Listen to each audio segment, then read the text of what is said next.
But we are here, the second hour, Mornings Alive with Keith and Friends, the Morning Loop Reloaded. And Cassie, this is bagpipes. Usually we put the kilts on, and you're a house of brothers, man. I'm just thinking maybe Dad and all the boys had kilts on. Yeah, we got kilts are hanging out here on the live here this morning.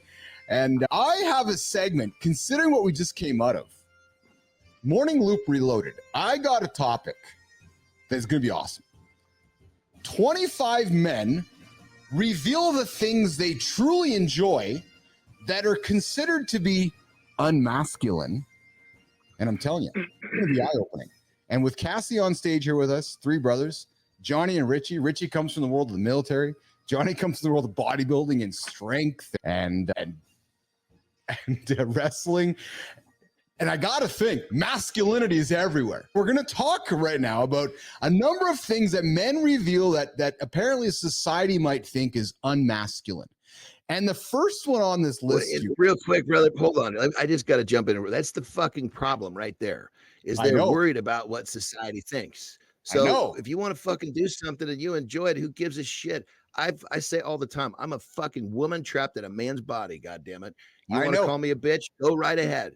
That's why I love having you here. I like to do some fucking fruity shit, and you're gonna tell me it's fruity, and I'll say yes, you're right. Get the fuck out of my way so I can keep doing it. Dude, so I grew up that term metro too, right? And so Cassie, Richie, Johnny, I grew up, so dad, uncles, and brothers, probably very similar to your dad, Cassie, right? Blue collar and when I was in the kitchen baking cookies with my mom, right? I was worried about my hair. I was worried about new kids on the block. I wasn't worried about the shit happening out on the mountainside. So I can relate to the metro stuff. But guys, here's the first one. All right. What people think is unmasculine? Number one, skincare. Oh, you take care of your skin. Oh, fuck yeah. I've put lotion on my fucking skin when I get out of the shower since I've been fucking like 10 years old. Well, that's why you look so handsome. That's why you look so handsome, my friend. But it feels good. Okay. Rubbing that shit all over myself. Here's the next one, because as I was the visual, John. Yeah. Here's the next one. And even better. Here's even better. It has to be done just right. You don't really dry yourself off, you blot, because you want just enough moisture left on the skin so the lotion traps it in. This is how we do this shit. And it has to be a good lotion. It can't be that nasty fucking lotion that feels like you just got done fucking sweating. It's got to be that lotion that soaks in. There's a method to this madness for sure. And you want to call me a bitch? Please do. Not saying you guys. Skincare advice with John Anderson, Richie Rich. All right, number two of activities that men do that are considered not manly. Richie, crocheting and knitting. I was taught that by my fucking grandma when I was probably 9 years old. And I was a crocheting motherfucker. I just ran at a time. When sports came along, I found myself playing Little League rather than fucking. I used to go to my grandma's house. We would do that shit watching Days of Our Lives. It's a soap opera. Yes. It came on right before All My Children. Yes, Richie. My dad worked a lot, so I spent a lot of time with my mom, and she'd have to go to whatever the crochet sewing store is. And the only way she could get me to behave was she would let me pick out my little, it has a wooden circle, and you put your thing on there, and it's color coded. Yeah. And you have your thread, and then it was perfect because I was a good kid. I behaved because I got something, and then when we got home, all I was doing was trying to sew it was like putting a puzzle together. But it was just needlepoint, really. Yeah. So she was onto something. And so throw sewing right in the whole fucking thing. I can sew with my hand. I can sew with a fucking machine. Come on, maybe. Richie, you had to sew. Yes. Okay. Yeah. All right. This is so Cassie commenting on this. The woman full of brothers here. Are we down the right track right now, Cassie? I think it's hilarious. One, John, I love you. I know. You know, if I ever need a third husband, I'll let you know. But it's just, it makes me think of my metro brother, right? The older one. He doesn't know how to sew, ironically. Art crafts kind of stuff that other men. He's missing out, man. He's missing out. He paid my 13-year-old daughter $10 a button to sew pants on, like buttons on his pants. And I'm hoping he never finds this because he'll figure out how simple it is to sew on a button and realize that he got totally scammed out of $40 for about 5 minutes worth of work. Hey, we're talking about different things that men reveal that society thinks that are not masculine. Next real quick, do we need to skip down the list to get to something that actually is going to be that one of us hasn't been doing our whole lives, or is this okay? Yeah, maybe I will. Okay, here, let me find one here for you. How about, man? So the funny thing, I'm in tune with all of these, and I'm suspecting you guys are as well. But this is good. This is good because it's just showing men that it's okay to do whatever the hell you want with your feminine side. And we all have male and female living in us. You embrace the female side of you is the question. Women love feminine energy. Oh, there you go. There you go. It's a thing, guys. There you go. You macho men that are listening, that are ignoring your feminine side, you're probably single. All right. Next one. Growing flowers, gardening.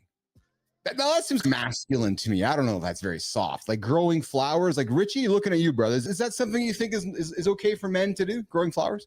Yeah, fuck yeah, man. When you talk about like that is one of the most like meditation is a way to practice mindfulness, but so is gardening, dude. I got to tell you, I don't know. I rented a house in college, and I asked the landlord, I was like, "Hey, can I strip out all these nasty fucking bushes?" I was 20 years old. I stripped out every one of those fucking bushes, and we didn't have Google back then. I don't know how. I think I bought something at Lowe's to tell me how to put newspaper down. And dude, I was. It was fun, man. Like it was a good time, and then you're proud of it. Hey, get off my flowers, and you're like, my wife and I just got done planting some bougainvilleas on our house in Mexico. Bougainvilleas. I don't know what the fuck that is, but it's fun. You and me know you exactly, Richie. All right, the next growing your own vegetables. That's another thing because now you get to reap what you sow, right? Like it's fruitful. Yes. No All right. The next one on our list is fun because because Nation's getting a chance to get to know Richie, Johnny, and Keith here a little bit. Cassie, here's one for us. Men who braid hair are not masculine. You tell that to all the girl dads that are making videos and showing their sweet, soft, feminine side by braiding their daughter's hair. And then fast forward in 20 years when they have the best relationship with their daughters that anyone has ever seen in their entire life. And tell me. I braided plenty of heads. I can honestly say I never got that fucking good. I couldn't make it tight, but I could get it done.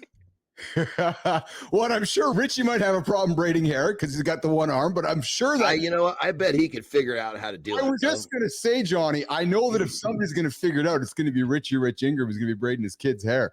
I like what Duggan said. I'm with Duggan on the pedicures. I saw you highlighted. Oh, yeah. You and me both, my friend. I'm there with you as well. All right. Hey, this one we talk about often on this show. Pedicures all the time. Yes. Oh, fuck. I love pedicures, man. I like it. Sit there and fall asleep. Keith, a good foot massage. I'm realizing something. Yeah. All of the things on your list except for gardening are things you don't do. Things you don't do? Pretty sure I know how to sew. But yeah, you guys are making me feel very masculine. What's your husband's name? Devin. Yeah. Oh, so Devin's doing all these things instead, Nation. That's good. That's good. All right. Next one on the list. And so this one we know, but I'm glad this one comes up here because this one here is as much maybe rooted in maybe too much of the past. But this is an obvious one because we know we support this on the show. And I'll just state it right now. Men who don't cry and don't express emotion, you guys got it all wrong. I just really can't say more than that. I know that Johnny expresses emotion in crying and love because we do it together. I know Richie does as well. I know Marty does. So men, you heard AJ. If you're feeling anxious and you're questioning your emotions today, let it out. Let it out. Here's the thing. There's a good and there's a cry from a positive and a say a negative emotion. And a positive cry, happy cry is fucking magical. Yeah. I can't tell you how many times that I had a happy cry with my kids, and it was just like this pouring of emotion that's coming out.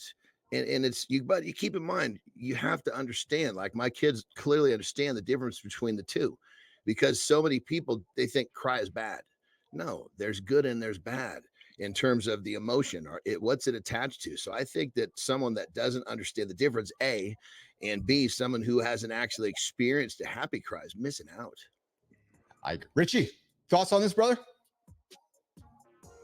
Yeah, I mean, we talk about it all the time. I don't like force a cry or anything, but dude, But it's ready to come out. It's coming. Have you ever seen some of those? They're like disabled sports and the children, and ESPN will do like these specials on Yes. these kids, and like Yes. they put all the music behind. Yes. I fucking can't help it, man. Yes. I get teary eyed, and I don't give a shit. I don't care. It's not like I can help it. I'm not like trying to hold anything back. So, man, John always says, man, you just got to be honest. I'm not trying to hold anything back for society or our culture or whatever the fuck it is. We just are, man. Like that's it. Richie, and that's why you're here, man. As I've gotten to know you and I got to know, that's why that's why you guys are here. Because you guys were all drinking the same Kool-Aid, and that's why we're building this show. All right, next one, cocktails. Guys, go have a cocktail. Actually, go have a mocktail. Keep the alcohol, go have a mocktail. But it's okay. Go have a mocktail. Go have something that is going to make you feel good. Hey, next one, cuddling and subtle acts of love. Gentlemen, if you're going to cuddle with your partner or your wife or show some subtle acts of love, that's awesome. I know John and I talk about it all the time. I know, brother. Go ahead, pal. I'm telling you, listen, for all of you out there, your wife, your girlfriend, whoever it is, maybe even your mom, if she's having a rough day, a rough situation, don't say a fucking word. Just literally, even better, I'm going to tell a story. This is perfect. So my wife and I, it was my middle daughter's graduation, and she put on this fucking amazing graduation party. And there was, anyway, it's over, and we're basically walking to our car because we're going to go to another graduation party. That's what you do. You everybody comes to one party, you go to the next one. And she was just like exhaling. I could feel her emotion. So we're walking across the street, and we're jaywalking. That's me. A lot of times I'll just fucking run to the middle. And so we're in the median, right? And cars are fucking going. And she's all stressed out for the party, stressed out right there. So I just fucking grabbed her, and we just started dancing right in the middle of the street.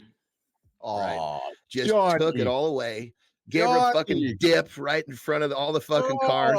And the best part is one of my daughters saw it and filmed it. It was fucking beautiful. I mean, I wasn't doing it for the effect of getting caught on camera, but what it did was it took all of her whatever it was and just melted it away, because we got lost in that moment.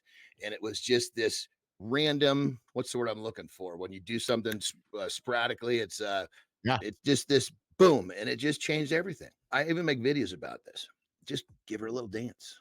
It's true. In the kitchen, in the garage, in the middle of the street, wherever. Just spontaneous. That's the word. Just spontaneously give her a dance. And I would invite you guys to follow John Anderson on Instagram to get that kind of advice, man. He's always dropping nuggets, him and Terry. And the great thing is, Richie and Cassie, you see a video from John, and you're like, oh yeah, okay. And I bring it up, I'm just calling John on purpose because I hang out with Johnny here. But if you see a video from somebody who's doing something with their wife or their partner, take something from that. I take it from John all the time. Yeah, okay, I'll do that. We are talking things that men truly enjoy that are often considered to be unmasculine on Mornings in the Lab with Keith and friends, hanging out with myself, John Anderson, Rich Ingram, and Cassie Adkins this morning. Christina Flynn is hanging out with her little child right now who does not have the soother pacifier. I'll flip a video on in a few moments to show you guys what she is up to. But hey, the next one here on the list, and here's what we're going to do, Jimmy. We're going to wrap the segment up in about 2 minutes, and then we are going to continue. We're going to throw an AMA on stage with Rich Ingram. So if you guys tuning in right now, wondering who Rich is, Rich has been joining the show. He's on the show here, spending more time with us. He's a fucking superhero. Yeah, Richie Rich is a superhero. So we're going to spend some time just throwing him on the, just going to throw a bunch of AMAs at him. But hey, next one, guys, poetry. People still judge men who are poets, who like to create poetry for their lovely bride. I love words. I love poetry. John Anderson, talk to me about poetry. For me, poetry is just trying to make some shit rhyme, but it doesn't make a difference. It's just, she knows that I put the effort into writing this poem. And when it comes down to it, it's the thought that counts in that right there. So does my poetry suck? I'm sure it does. But it's not about, is it good? It's about the thought. It's about the intention. It's about the love that you're trying to convey to the person that you're writing the poetry for. Yes. And I also think that poetry is the one piece of literature that you see a blend of art and math. Because to me, to make because poetry is like putting a puzzle together. So you have to have, and depending on what kind of style of poetry you're looking at, is mathematically you're like, okay, how do these pieces put together? But then artistically, how do I put these pieces together? So I think poetry is amazing. It really is. Yeah. Yeah, I would agree. My poetry, I would say, jumps around. I don't have the skill to keep it all in one vein if it's going to rhyme. I don't either. That's why we have AI now. There you go. There you go.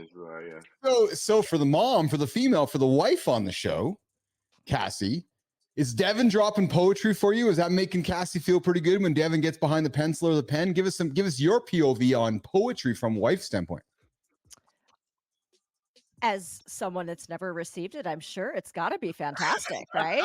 I'm thinking about how much I love a sweet. So my husband works in a secret lab because of security, whatever stuff. So he has to email versus text. And I'll get like a cute email that says, hey, just stopping by, saying hi, thinking about you. Hope you're having a good day.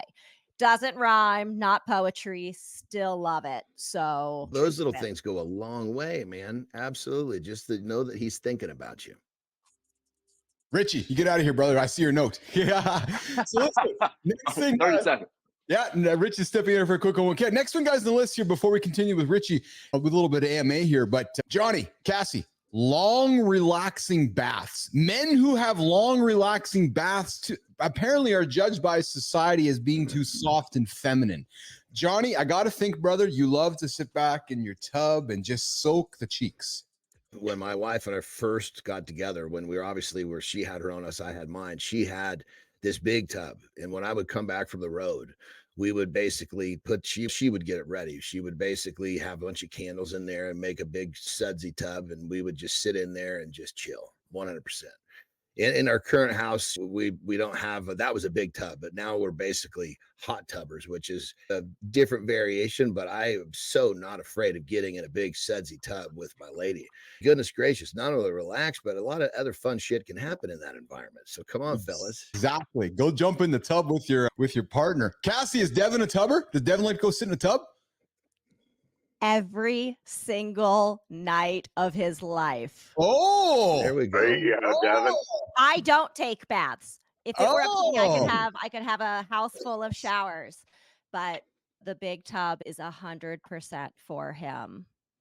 And can I share a really touching story? Please. So when I was a manager at a startup, we did catharsis hour once a month. So we would get together, someone would run this hour and have some sort of activity, something. One of my reports had said, hey, I want to run it. So we get on and he says, okay, now everybody, it's a team of mostly women and a couple of guys. And said, okay, we're all going to take the next hour to go do something relaxing. And then we're going to come back the last 5 minutes and share what that was. You have to promise to do something relaxing, right? You can't work or whatever. So we all get off, we come back, and my colleague David spent that 50 minutes taking a bubble bath. And David. Every single female on this group, there's 15 of us, right? So there's like a dozen when we're all like, oh, why didn't we think of this? Da, da, da. And it was just so freaking refreshing to have this guy be like, yeah, I spent the last 15 minutes taking that. What's up? And I'm like, thank you. So thank you, David. So men, bubble baths are accepted. Go jump in the bath, man. And as Johnny said, go invite your partner. Richie, are you a bath person? Yeah, I was in the bathroom, so I grabbed this. I heard y'all talking. But again, a lot of the things that are on this list, I do for performance, right? Yes. Like I'm not creaming my body up with lotions because I want to look great or anything, which I think I'm no judgment. But I have these fucking calluses on my feet, dude, that if I don't, my feet just fucking crack, you know? So it's like I do all this stuff and it's like, oh, Metro motherfucker. I guess I don't fucking know. But like, well, Richie, it's great. Don't worry, brother. I'll own the other side. I'll lotion up because it feels good. Hey, look. That's it. No judgment. I don't care. Yeah. With the good lotion.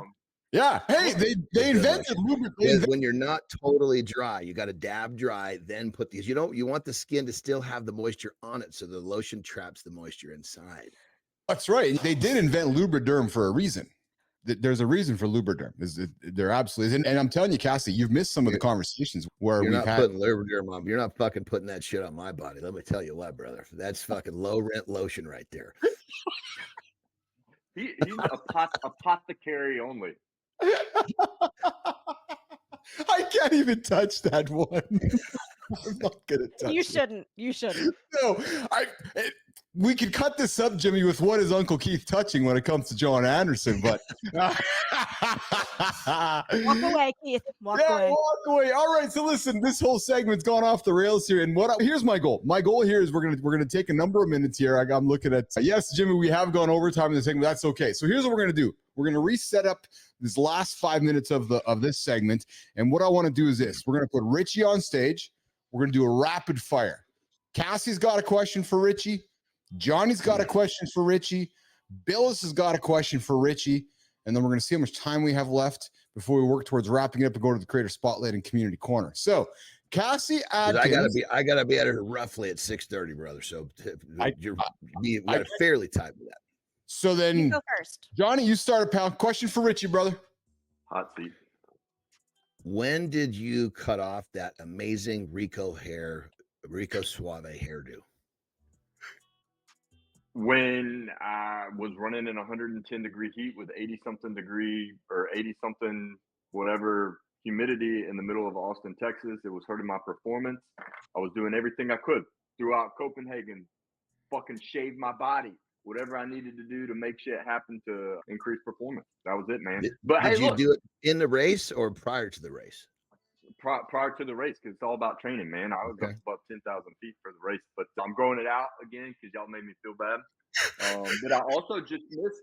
I missed. Yeah, baby. Yeah, baby. The other thing that I missed is eating a big egg hamburger and having that fried egg just all over my beard, so I can just smell it the rest of the day.